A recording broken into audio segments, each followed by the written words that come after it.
القربى واليتامى والمساكين وابن السبيل والسائلين في الركاب وأقام الصلاة وآتى الزكاة والمؤفون بعهدهم إذا عاهدوا والصابرين في البأساء والضراء وحين البأس أولئك الذين صدقوا وأولئك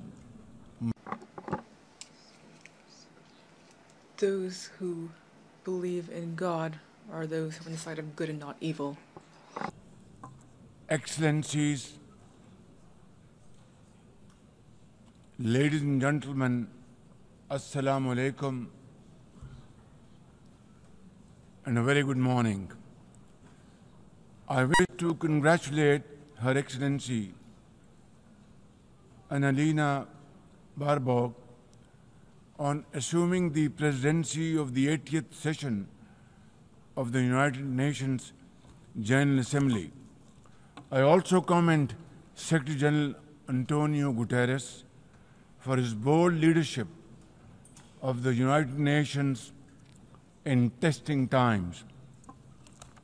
Ladies and gentlemen, our world is more complex today than ever before. Conflicts are intensifying, international law is being brazenly violated, humanitarian crises are multiplying, terrorism remains a potent threat, disinformation and fake news undermine trust, climate change threatens our very survival, and more so countries like Pakistan. Today, multilateralism is no more an option. It is need of the hour. Excellencies, Pakistan's foreign policy, guided by the vision of Quaid-e-Azam Muhammad Ali Jinnah, is based on peace, mutual respect, and cooperation. We believe in the peaceful settlement of disputes through dialogue and diplomacy. Last year, from this very podium, I had warned that Pakistan would act most decisively against any external aggression. Those words of mine proved true. I hope it didn't. But then that is destiny. When in May this year, my country confronted unprovoked aggression from our eastern front, the enemy came shrouded in arrogance. We sent them back in humiliation, delivering our bloody nose. Excellencies, India sought to extract political gains from a human tragedy by spurning my sincere offer of an independent international investigation into the Pahalgam incident.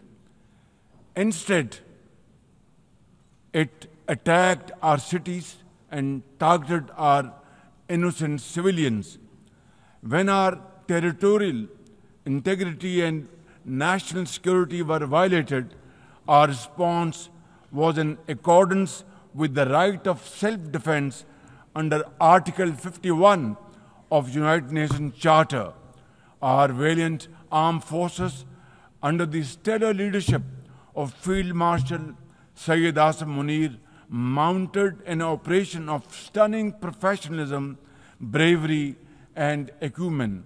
Repulsing the enemy's attack under Air Chief Marshal Zahir Babar Sidhu, our falcons took flight and etched their answer across the skies, resulting in 7 of the Indian jets turned to scrap and dust. A decisive response.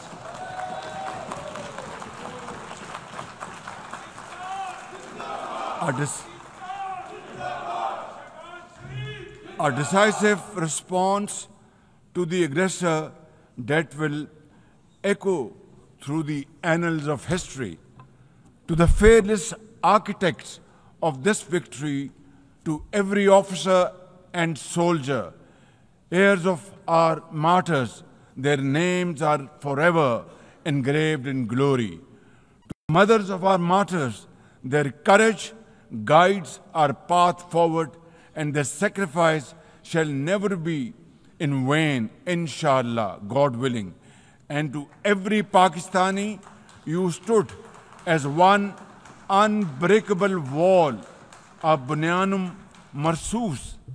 Excellencies, though in a position of strength, Pakistan agreed to a ceasefire facilitated by President Donald Trump's bold and visionary leadership. We express our deep appreciation to him and his team for their active role in bringing about the ceasefire. President Trump's efforts for peace helped avert a more threatening war in South Asia. Had he not intervened timely and decisively, the consequences of a full-fledged war would have been catastrophic. Who would have lived to tell what happened? And therefore, in recognition of President Trump's wonderful and outstanding contribution to promote peace in our part of the world, Pakistan nominated him for Nobel Peace Prize. And I think this is the least we could do for his love for peace, and I think truly he's a man of peace. Ladies and gentlemen, we're also grateful to our friends and partners, including China, Turkey, Saudi Arabia, Qatar, Azerbaijan, Iran, UAE, and of course, UN Secretary General for extending their diplomatic support to Pakistan at this crucial time. Excellencies, we have won the war, and now we seek to win peace in our part of the world. And this is my most sincere and serious offer before this August Assembly of the World Nations. Pakistan stands ready for a composite, comprehensive, and result-oriented dialogue with India on all outstanding issues. South Asia requires, ladies and gentlemen, proactive rather than provocative leadership. India's unilateral and illegal attempt to hold the Indus Water Treaty in abeyance defies the provisions of the treaty itself as well as the norms of international law. Pakistan has made it abundantly clear, and let there be no doubt once again in anybody's mind, as I said last year in this hall, from this podium, we will definitely and ardently defend, inshallah, the inseparable right of our 240 million people on these waters. To us, any violation of this Indus Treaty represents an act of war. Ladies and gentlemen, through this august House, I wish to assure the Kashmiri people that I stand with them, the people of Pakistan stand with them, and one day soon, inshallah, India's tyranny in Kashmir will come to a grinding halt. Kashmir will gain its fundamental right to self-determination through an impartial plebiscite under the auspices of this very organization, United Nations. Excellencies, the plight of the Palestinian people is one of the most heart-wrenching tragedies of our times. This prolonged injustice is a stain on the global conscience and our collective moral failure. For nearly 80 years, The Palestinians have courageously endured Israel's brutal occupation of their homeland in the West Bank. Each passing day brings new brutality, illegal settlers who terrorize and kill with impunity, and nobody can challenge them and question them. And in Gaza, Israel's genocidal onslaught has unleashed unspeakable terror upon women and children in a manner we have not witnessed in annals of history. In blind pursuit of its nefarious goals, the Israeli leadership has unleashed a shameful campaign against the innocent Palestinians, which history will always remember as one of its darkest chapters. But speak we must, Madam President, we must speak and speak loud and clear.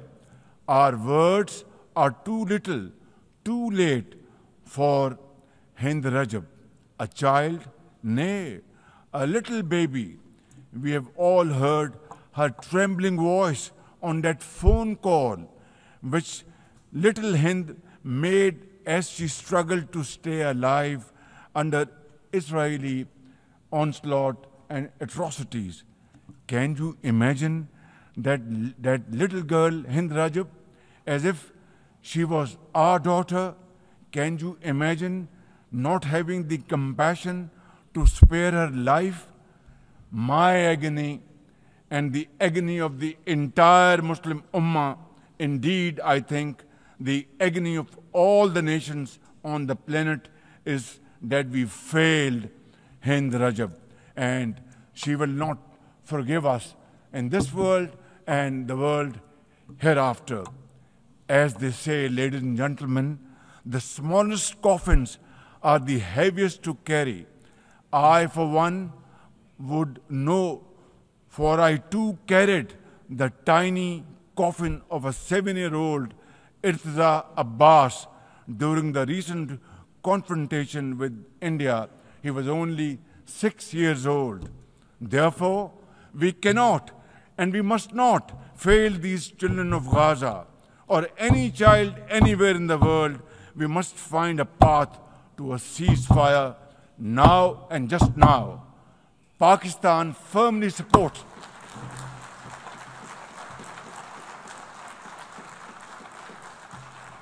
Ladies and gentlemen, Pakistan firmly supports the demand of the Palestinian people for the establishment of a sovereign Palestinian state with pre-1967 borders and Al-Quds Sharif as its capital. Palestine can no longer remain under Israeli shackles. It must be liberated, and liberated with full commitment and with full force.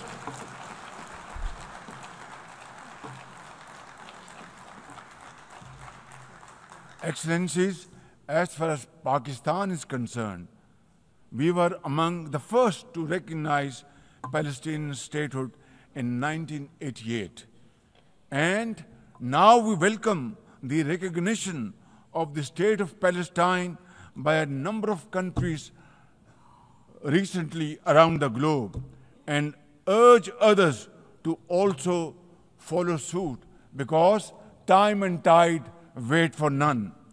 We are further grateful for President Trump's timely initiative to invite Arab Islamic states 3 days ago here in this building for a consultative session at the United Nations. And I was also part of that consultative process. And I think, and I hope and pray to God that it has rekindled hope for a ceasefire in the nearest future, for which the credit must again be attributed to President Trump for this peace initiative. Excellencies, Israel's recent attack on Doha and its continued violations of the sovereignty and territorial integrity of numerous countries is reflective of its rogue behavior. Pakistan stands unwaveringly with our brothers and sisters in Qatar. We also support all efforts for a peaceful resolution of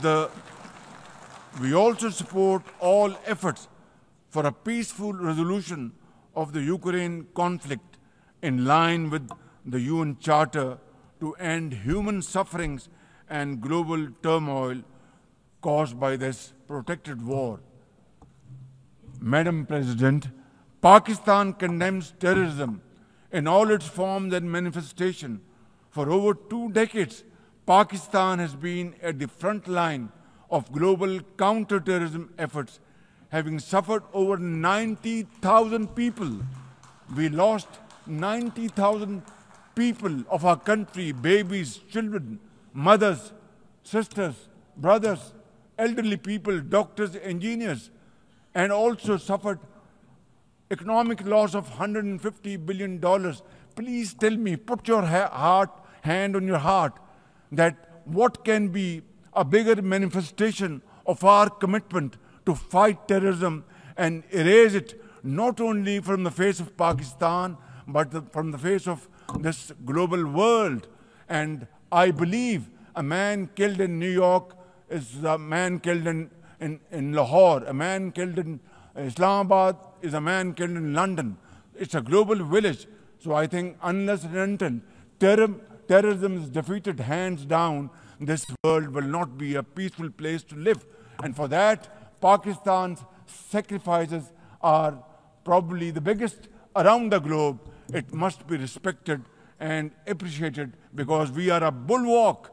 Had these terrorists not been encountered by us, they would have been roaming on the streets of New York and London and God knows Far East. So I think this is our humble contribution, not only for the people of Pakistan, but the people all over the world. Today we face externally sponsored terrorism, particularly from foreign-funded groups such as the TTP, Fitna al-Khawarij, Fitna al-Hindustan, BLA, and its Majid Brigade. Operating from Afghan soil, these groups are responsible for some of the most heinous attacks inside Pakistan, including the dastardly Jafar Express train incident earlier this year, which was, the train was hijacked and 400 people were kept for days and weeks. And mercifully, by Allah Almighty's grace, our armed forces and law enforcing agencies were able to recover them.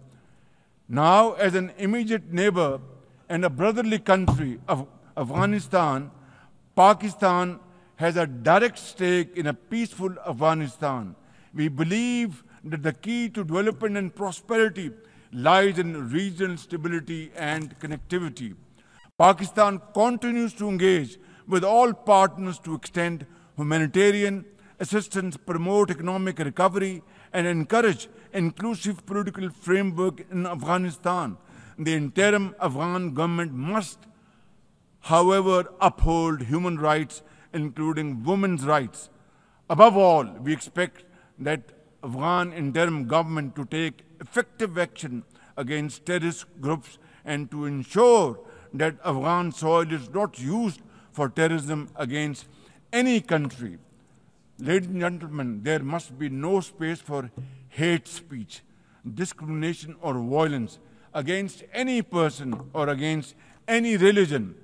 Hate-driven ideologies such as India's Hindutva-driven extremism pose a danger to the entire world. While there is growing recognition of the dangers posed by Islamophobia, the imperative of effectively combating this menace can hardly be overemphasized. Pakistan welcomes the appointment of a UN Special Envoy to combat this scourge. Ladies and gentlemen, while we are confronted with the climate crisis, it demands the most urgent collective action. In 2022, Pakistan faced massive floods of humongous proportions that caused huge losses amounting to $34 billion and many valuable lives lost. This year again, we are dealing with another mega flood with thousands of villages washed away from the face of the earth, millions of people displaced, more than 1,000 killed, and billions of dollars of crop, livestock, and property washed away, lost to flood waters. Our nation stands united in these testing times, and we are dealing with this natural calamity with remarkable resilience by the grace of God. I have declared a climate emergency to cope with this challenge. The catastrophic floods of 2022 and 2025 this year are glaring examples of loss and damage caused due to climate change. Pakistan, to the contrary, my honorable guests in this hall and through the cameras around the globe, Pakistan contributes less than 1% of global emissions annually, yet it continues to face the relentless brunt and muddy waves of climate change. And then we are told to borrow loans and add on to our debt, huge debt pillars we have over the period of time. This is not fairness. This is not equality. This is not justice. This is not fair play. How can you expect a country which is a developing country facing humongous flood challenges every year due to climate change and no fault of ours, and yet we are told to borrow more loans? I think borrowing loan would be destroying your economy. We will be better off than not borrowing loan and standing on our own feet, working hard, tirelessly, blood and sweat, and we will, inshallah, make Pakistan a great country, inshallah. Ladies and gentlemen, while we deal with climate change, I bear good tidings on the domestic economic front. Socio-economic development and the welfare of our people are among my government's foremost priorities. We have successfully implemented deep-rooted structural macroeconomic reforms, modernized and broadened our taxation system, intensified efforts to mobilize productive investment, and embraced digitization, AI, and crypto as the tools of the future. Strategic partnerships, including our all-weather cooperation with China through the China-Pakistan Economic Corridor under President Xi Jinping's landmark Belt and Road Initiative, are contributors to our progress as I speak. I admire the vision and foresight of President Xi Jinping, whose recently launched Global Governance Initiative, along with other global initiatives, offers a comprehensive framework for a more just, fair, and inclusive development. Excellencies, as a non-permanent member of the UN Security Council, Pakistan is playing its constructive role in conflict prevention. The unanimous adoption of Resolution 2788 under our presidency of the Council has renewed our collective commitment to multilateralism, respect for the UN Charter, and effective implementation of UN Security Council resolutions.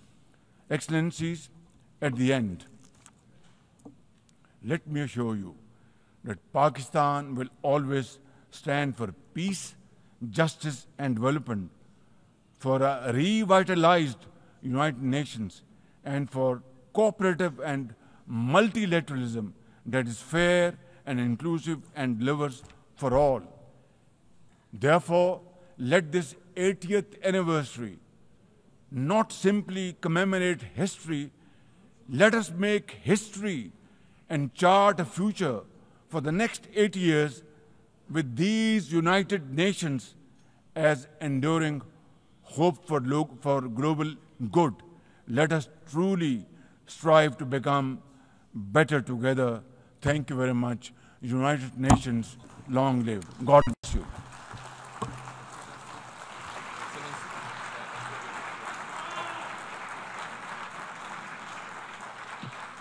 On behalf of the Assembly, I wish to thank the Prime Minister of the Islamic Republic of Pakistan.